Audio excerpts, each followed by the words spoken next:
Breaking news at 5. New video tonight showing the moment someone kidnapped a Milwaukee boy at gunpoint, sparking a statewide Amber Alert over the weekend. He is safe tonight, but friends and family and police spent nearly 24 hours Friday into Saturday searching for 7-year-old Jamal White. 12 News' Hannah Hilliard is live at the Milwaukee County Jail tonight. And Hannah, police have someone in custody. Right, Blake, a 25-year-old man is right now in custody here in connection to this abduction, but police tell me he did not act alone. A terrifying abduction caught on camera. Someone sprinting with 7-year-old Jamal White in their arms, putting him into a white Jeep. I'm glad he's okay, but it's kind of like, I still can't rest, because who would do something like this to a 7-year-old? This new video 12 News obtained Monday shows the Jeep parked on the side of the street Friday night. It starts to move as Jamal is spotted riding his bike on the sidewalk, returning from a nearby park. The boy's aunt says her brother was driving the sedan, following alongside his young son. The camera catching the white Jeep turning around, then later blocking the end of their driveway. 2 people got out of the Jeep simultaneously. One, who appears to be holding a gun, tried following the man into the house. The other chased the little boy down the driveway. Seconds later, the suspect comes back into frame with Jamal in his arms, putting him into the Jeep. Do you have answers as to why in the world this happened yet? We don't have any answers, and I feel like that is what is bothering the family a lot. I feel like a lot of us are unsettled. Unsettled as family is seen running out of the home. The boy's father spotted slamming his arms on the trunk of his car. That was about 7 p.m. Friday night. The state not issuing an Amber Alert until 5 hours later, around midnight. Eventually, after a harrowing all-day search on Saturday. They got him, y'all. Police recovered the boy in a home near 39th and Lloyd around 6 p.m. Saturday, 7 miles away from home. We literally cannot thank the community enough, because I genuinely feel like if it wasn't for everybody just caring about this 7-year-old boy, we probably would not have found him. Just a terrifying 24 hours. Hannah, police have yet to reveal a motive. Right, Blake, and same goes for the relationship, if any, between these suspects and Jamal's family. Yo, what up, y'all? It's your boy, Mr. 1751. I'd like to thank you all for tuning in, man. For those of you who have already smashed the subscribe, I'd like to thank you all, man. My hat goes off to y'all, man. It means so much to this channel. You feel me? For those of you who have yet to smash the subscribe, man, but you enjoy watching these videos, what are you waiting for, man? I mean, the subscribe button is waiting on you, man. Go on over and smash that thing, man. Don't forget to hit the bell notification while you at it. You know, anyway, getting into it, man. Today we're going to be reporting on a situation, a rather unfortunate situation coming out of Milwaukee, Wisconsin. Now, this situation involves a 7-year-old boy who was kidnapped as he rode his bicycle down the street, moments after his mother dropped him off at his father's house. Right now, this situation, it raises more and more questions by the hour. Right, there's constantly clues coming out, which causes people to speculate, you know, and make assumptions as to what's happening and what's going on, and you know why this whole situation occurred. Right, but the full facts have yet to come out. You know, but there's enough to cover this story. There's enough to actually kind of get an idea, you know, as to what's going on, right? And although I don't know all the facts, you know, as the facts haven't come out yet, what I do know is that something just doesn't smell right, and it's not right. You know what they say. Usually, when something doesn't feel or smell right, you know, 9 times out of 10, it's not right. Now, this young boy was said to have been dropped off at his father's house by his mother. Right. Moments later, on a camera. On a doorbell Ring camera, you see a white Jeep riding down the block. Now, this young boy As he rides his bicycle down the block, his father is standing in the front yard. You know, so he's supervised. He's not out there alone.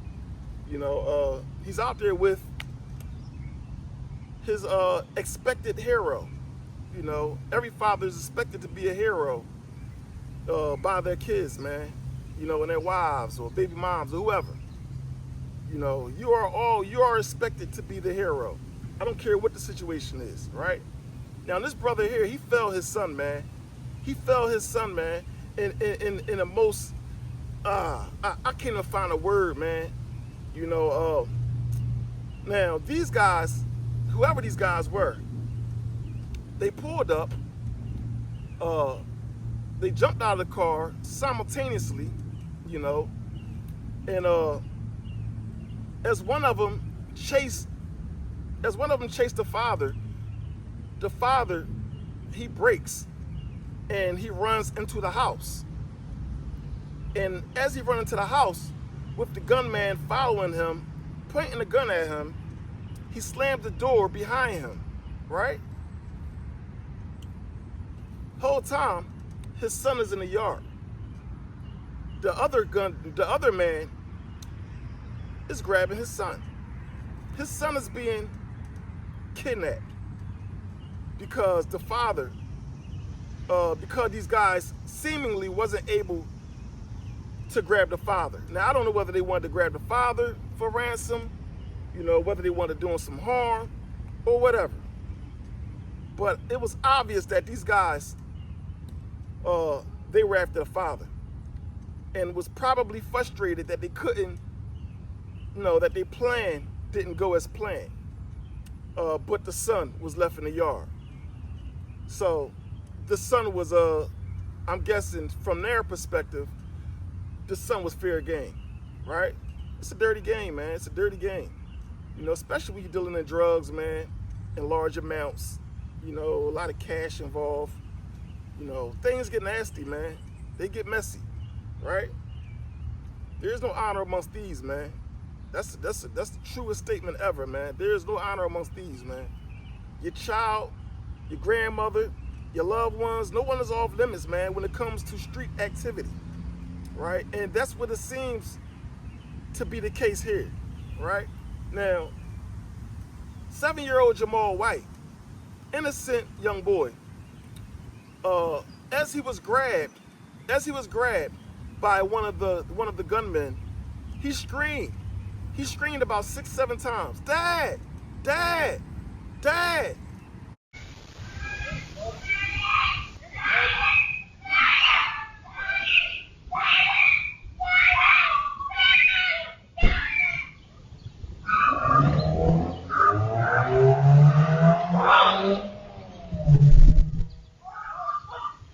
He's screaming for his hero, man. You know, the boy obviously can't believe this is happening. His father, he was just standing, you know, next to his father. You know, now, they takes the boy, they put him in the car, and they drive off. A few moments later, the father comes running back out of the house, and as you can see, he slams his head on the trunk of the vehicle. He's pissed. He's mad. You know, he know he failed his son. You know, he knows in that moment, he know he fucked up, right? Now, as the story unfolds, you know, since the incident, every day we're having more footage, just more information being revealed about this whole situation. You know, now what we do know is that the mother was a businesswoman. You know, they said she rent out spaces. So she has, I'm guessing she's getting passive income, you know, and is able to kind of live a comfortable life and to give the boy a comfortable life, right? As you can see, you know, the young boy dripped out. You know, he got his diamond chain on, he got his designer fabrics on, and if you look at his mother's, Sharon Williams, if you look at her social medias, you know, she's quite flashy. She's a quite flashy woman, man. You know, she got the AP, she's flashing money, she's taking trips, you know, she just you know, she exudes money, you know, wealth. You know, now it was said that she and the boy just came back off of a trip, you know, and upon arriving back home from the trip, she dropped the boy off at his father's house, and that's when this incident occurred, right? Now, there was a lot of speculation a few days ago about people saying that this is drug related, you know, the father has something to do with it, and just all type of, you know, speculation, all type of assumptions, right? But as the days went on, man, this story got even more interesting and more twisty, more twistier than, you know, than the recent information that we thought we had, right? Now, it was said that the brother of this boy Jamal White, the uncle, the father's brother, Jamel White, was said to have fired his weapon at a vehicle in the vicinity of where this boy was kidnapped, you know, not too long after this happened, right? Now, I'm quite sure the family is frustrated, you know, quite sure they know exactly who these guys were. A lot of times you do, you know, when you're in these type of situations. Now, it was said that the brother Jamel White, shot at a vehicle, which later was revealed that this vehicle was people who was helping to search for Jamal White. These are people who were concerned in assisting the family in finding, you know, this kidnapped child, this young boy, right? The uncle busted a shot at the car. What for? I have no idea. Doesn't make sense to me, you know, but that's what happened, right? Now, the uncle was arrested. Yeah, that's right. Jamel White was arrested. And his statement was that he was scared for his family. He was scared for his family. Now, I don't know whether he's saying that he didn't know whether, you know, these guys were still trying to spin the block, you know, and you know, finish the unfinished business and get the guy, you know, get his brother. But Jamel White is claiming that he shot at this car because he was, you know, he feared for his family's safety. Check this out. Prosecutors say 27-year-old Jamel White fired several shots at a car driving slowly right near the family home at 61st and Eustis the day after 7-year-old Jamal White was abducted. Police found the little boy safe on Saturday. According to the criminal complaint, White told investigators he shot at the car because, quote, he was scared for his family and he hid the gun behind the house in a wooded area.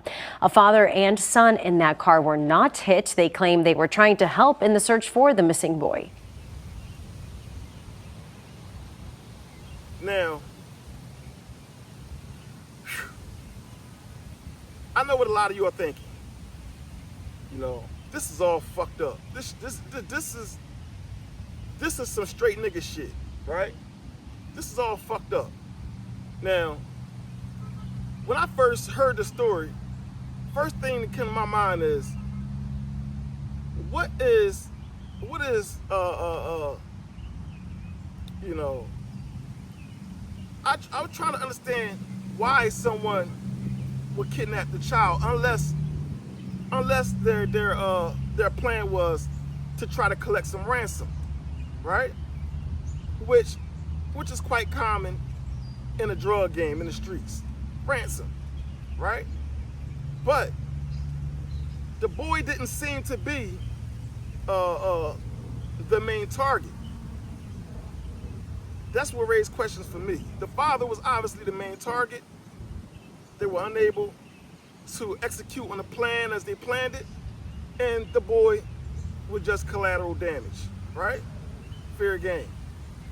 Now, in recent days, it has been revealed that there's a lot more to the story than meets the eye. Right now, just yesterday, this boy was found.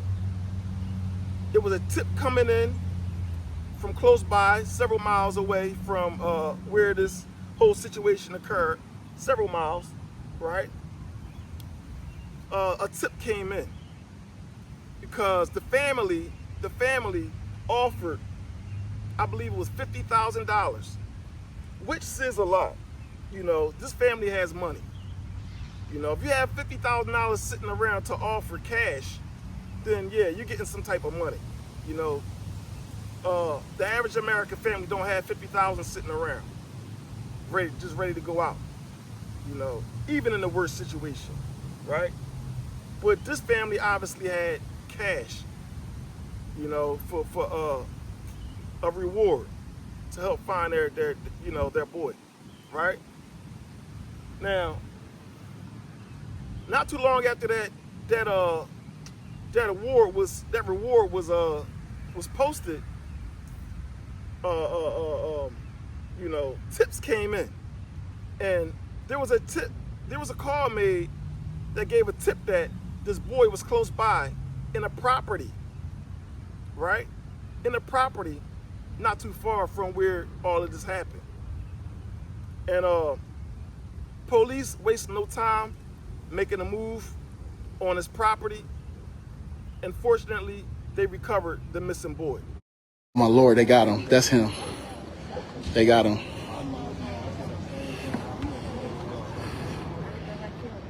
They got him, y'all. An entire Milwaukee community on edge for nearly 24 hours, now at ease. 7-year-old Jamal White, taken at gunpoint Friday night, safe. We was just all together, just not even 2 whole hours ago. The community came through and we found him safe and sound, alive. Hours earlier, Jamal's cousin Nikki Harrington had been searching frantically with her entire family until she got that call. What? He where? And we just pulled up. It was just like, I don't know. I'm happy. Now, upon recovering this missing boy, they also made an arrest.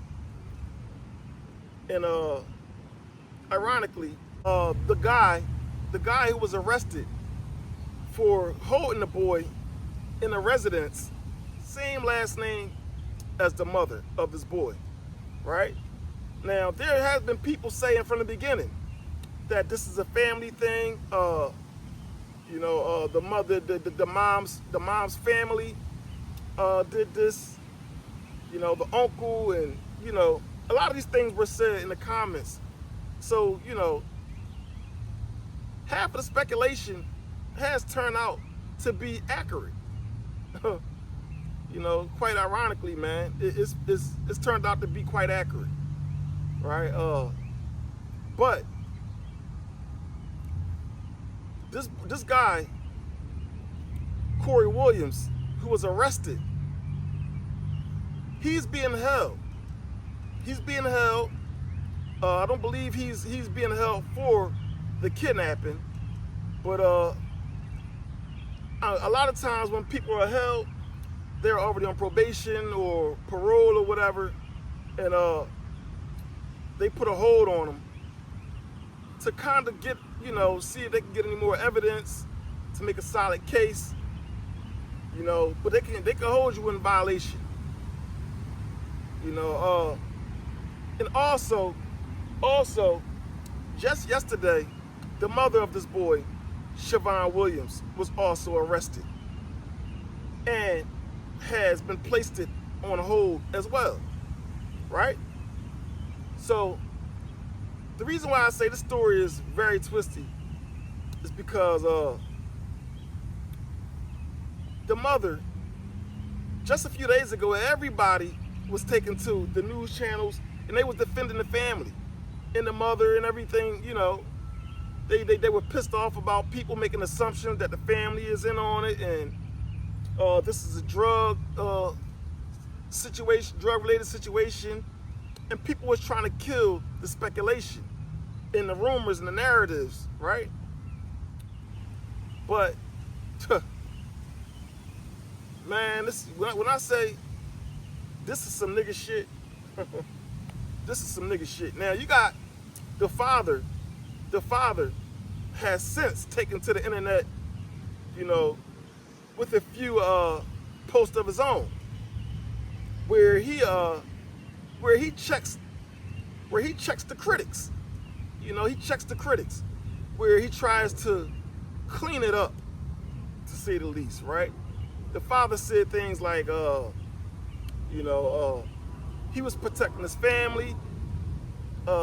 He didn't think that those guys would snatch his child, and that's the reason why he chose to run in the house and not grab his child.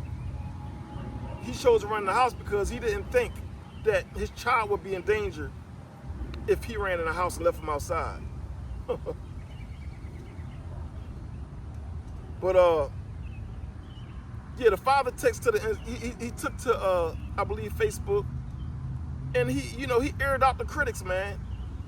And you know, in so many words, he checked the critics for criticizing him for running, right? And